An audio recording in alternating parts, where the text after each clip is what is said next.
So we just returned from South Africa, and these are a few of the things that we've learned while we were away. When we first arrived there, one of the first things that I noticed was the sense of lawlessness. At every stoplight, the taxis would just run through the red light, traffic violations, no one really cares, they'll just park in the middle of like the highway, and that's just normal. Also, a lot of the things that you'll notice, especially by the city, is the amount of squatter camps that are by the highways. The South African government actually had to put wall up the highways with cement blocks to stop these people from running across the highways to the other side, even though there was bridges over the highways that they could cross over. For a lot of the things, like for example, Wi-Fi. They have Wi-Fi, but to get Wi-Fi, it's very expensive and inconvenient. Like over here, you take for granted that you don't realize how accessible it really is. Just every time you stop at a traffic light, there's at least like 2 beggars that are walking around asking you for money or trying to sell you something because they can't make any more money. And that a lot of the children over there don't even have the money to go to school, that they're actually out begging for their families. So in South Africa, one thing that's actually really nice about it is everywhere feels so exotic. But in South Africa, it's not nearly as humid. Temperate and like mild and like, it feels nice. It's gonna mess you up. Yeah. The sun is like obliterating. Like, you know how onions have layers? She turned into a red one. And it was burned through multiple layers, which was not fun. You listen to me because you're saying this. Oh, what? You're saying this. In high school, instead of having different units every semester, they actually have units every year, and they have their subjects throughout their entire, experience over high school. So instead of us having one class for one semester and getting it over and done with, say for example if you took biology honors, you would have it for one semester, and after that one semester you're done with biology honors. My one cousin was explaining how she chose biology for all of her high school life and how they watched this one video in biology class. Now instead of watching this one video just start to finish, they make them wait every single year of their high school life to finish this video. So only in their senior year will they actually finish this video. So she was so excited going into her junior year thinking about how she gets to watch more of this video and see how the next thing happens. So I thought that was interesting. More than 4 classes, but... Did I ask?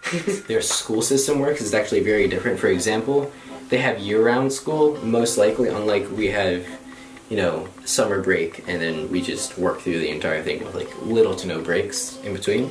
And what they have is they have all the breaks like broken up into chunks. It's easier and you get more frequent breaks. They just aren't as long as the big summer break. Instead of them having 4 classes every semester, 8 classes over their entire high school career, they learn a unit every year for that class, and it's stretched out.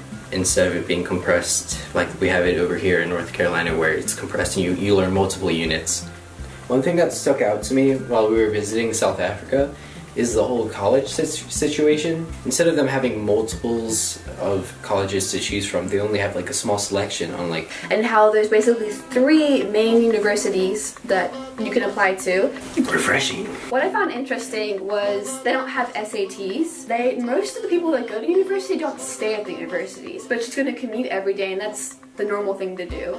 You take a class almost to intern or job shadow other professions. So my cousins went and they job shadowed some doctors and some surgeries and stuff to see if they actually want to do that and actually pursue that in college, which I thought was pretty cool.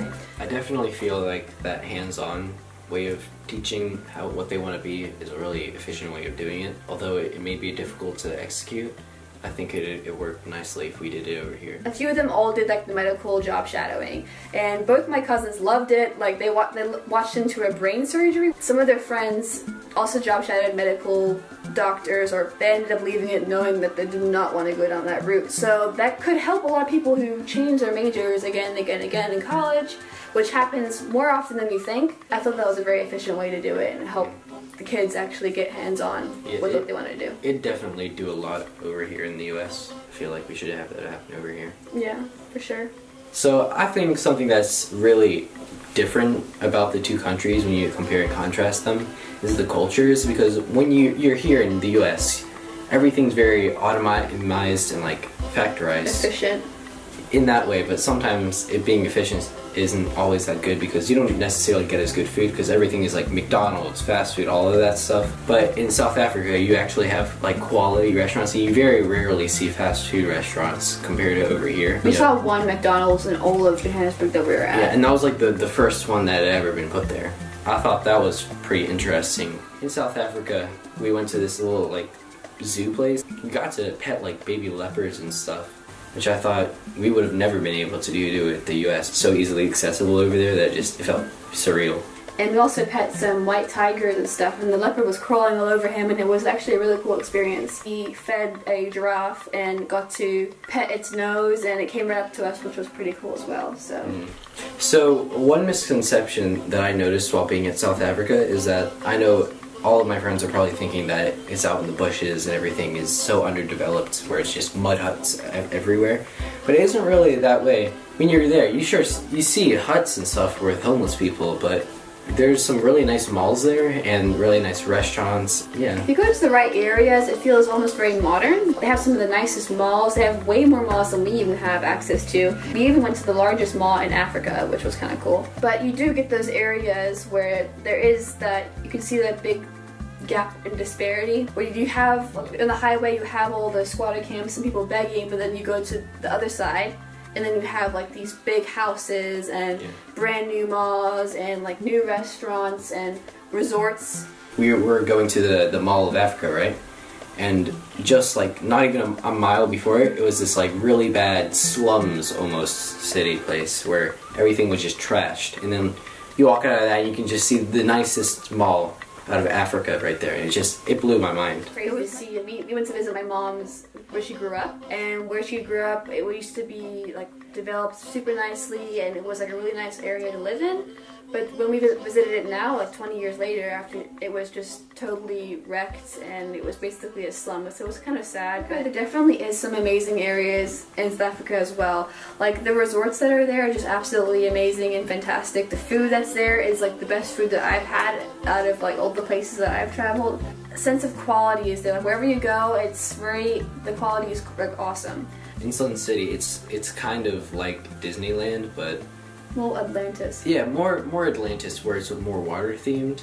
It was really nice because everything seemed like really nice quality for what you'd expect at a water resort. So as a matter of fact, the person who made Sun City was also the creator of Atlantis, and he actually made Sun City first and based Atlantis off of Sun City.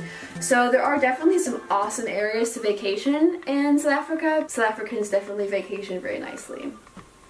So in South Africa, there's actually been inflation lately because the exchange rate for rand to dollars, it used to be 10 rand for $1, but it's actually dropped from 10 rand to 14 rand. That may sound like you're getting more rand, but actually that's just decreased the value of each rand. I noticed was that our dollar went a lot farther than it does over here, so a lot of the stuff over there was a lot cheaper for us, but it was very expensive for the locals over there. Prawns and all the seafood in it. So normally that meal that I would have over there, that I had over here would be like around like $20, and I got it for like $8, and it was one of the best meals I ever had. Big versions of shrimp. Big versions of shrimp, but they got a creamier texture, and so they're a lot better. They're basically big shrimp. But they're better.